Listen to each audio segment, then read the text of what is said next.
Hello everyone, welcome to my channel. ఇవాల్టి recipe వచ్చేసి పచ్చి బఠానీలతో పరాటాని ఎలా తయారు చేసుకోవాలో మీకు చూపిస్తున్నాను. చాలా టేస్టీగా ఉంటుంది, అంతే హెల్తీగా కూడా ఉంటుందండి.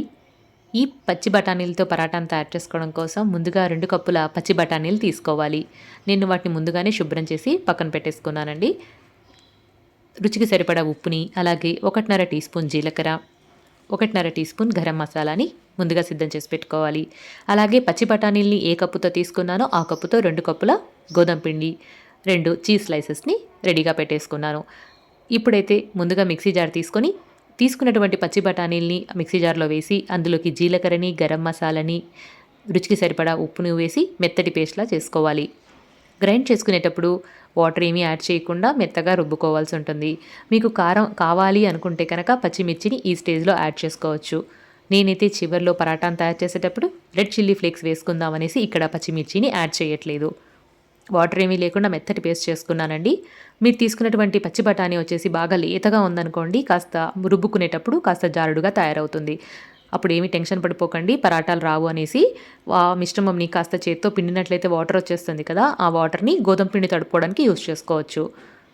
నేనైతే తీసుకున్నటువంటి బఠానీ కాస్త గట్టిగానే ఉండడం వల్ల నాకు మరీ అంత వాటర్ కంటెంట్ ఏమీ రాలేదండి. అందుకోసమే నేను వాటిని ఏమీ పిండలేదన్నమాట. మిశ్రమంని అలాగే ఒక బౌల్లోకి తీసి పక్కన పెట్టుకున్నాను.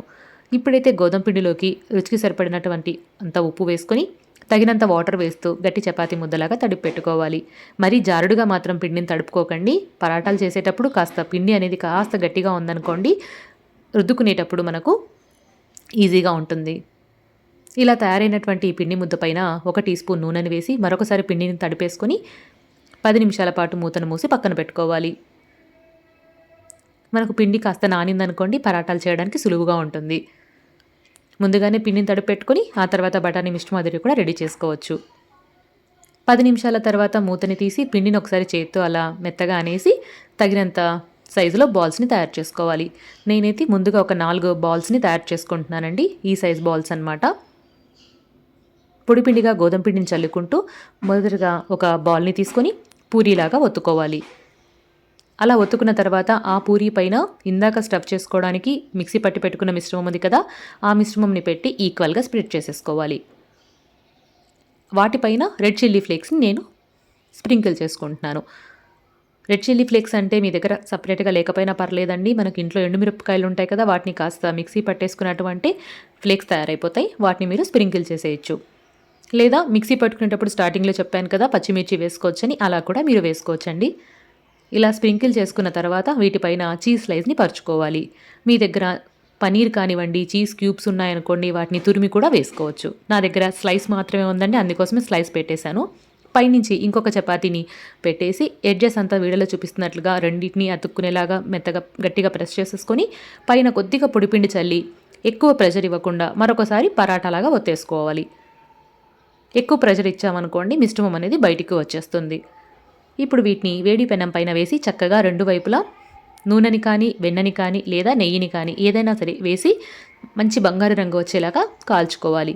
లో టు మీడియం ఫ్లేమ్లోనే ఫ్లేమ్ని పెట్టుకోవాలండి. హై పెట్టుకున్నట్లయితే లోపల స్టఫింగ్ అనేది పచ్చిగా అలాగే ఉండి సరిగా కాలకుండా ఉంటుంది.